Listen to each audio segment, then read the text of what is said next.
Not once in the history of the United States of America has the Senate refused to give a hearing and a vote to a presidential nominee to fill a vacancy on the U.S. Supreme Court. Not once. Not until this moment. This moment in history, after the death of Anton Scalia and President Obama meeting his constitutional responsibility to send up a nomination to fill that vacancy, a decision was made by the Republican majority, led by Senator McConnell, that he would not receive any hearing or vote. It has never happened before. Some will say, oh, Senator Durbin, if the shoe were on the other foot, it was. Not that long ago. It was the last year of Ronald Reagan's presidency. He was, in nominal terms, a lame duck, and there was a vacancy on the Supreme Court. There was a Democratic majority in the United States Senate, and Ronald Reagan sent the name of Anthony Kennedy, his nominee to the Supreme Court, to the democratically controlled Senate. The Senate not only held a hearing and a vote, they voted in favor of President Reagan's nominee and sent him to the Supreme Court. But this time, with this vacancy on the Supreme Court, the Republican majority has refused to give this man a hearing for 182 days. He just visited my office again. He was there 5 months ago. Life is more complicated now because he is the president's nominee. He's still the Chief Justice of the U.S. District Court, and it's one of the most important in the United States.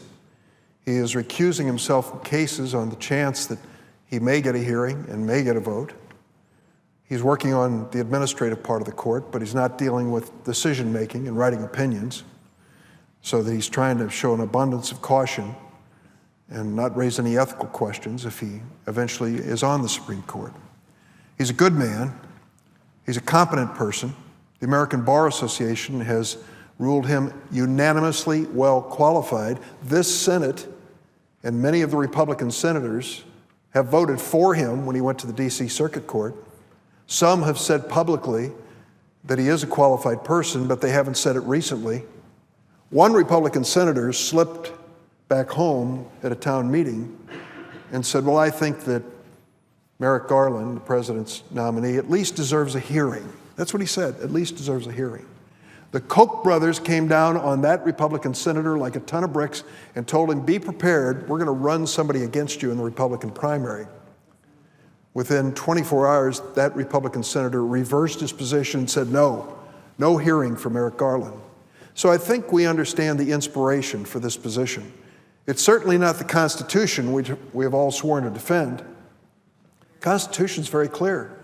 Vacancy on the Supreme Court, the president is obligated to send a nomination to fill the vacancy. Why would the Constitution require that? Because you could have some political gamesmanship. A president might decide, well, I'll just keep it vacant. Maybe it's to my political advantage. The Constitution said, no, Mr. President, send a name. The Constitution goes on to say that the Senate has a responsibility to advise and consent to that nomination. And that's where the process has stopped and fallen apart. So why would the Republican majority in the Senate go out on a limb and take a position that's never been taken before in the history of the United States to deny Merrick Garland a hearing and a vote? Well, because there are certain people in high places who want to see a president named Donald Trump fill this vacancy. They believe that he would pick a person closer to their political liking, someone who would serve their economic interest. It's a shame. It's unfortunate. Some would argue unconstitutional. But that's where we are, and that's what elections are about. I won't even speculate on the type of person that a Donald Trump would choose to fill that vacancy. I'll leave that for someone else another day. But it really is sad to think that a judge of Merrick Garland's quality, of his integrity, is being treated so badly. And there was speculation that maybe, just maybe, if Donald Trump lost, Hillary Clinton won, maybe the Republicans would relent and in the closing weeks of this year, give him his hearing and his vote. Senator McConnell, just a few days ago, said, no, not at all, not on my watch. there won't even be a consideration of this nominee.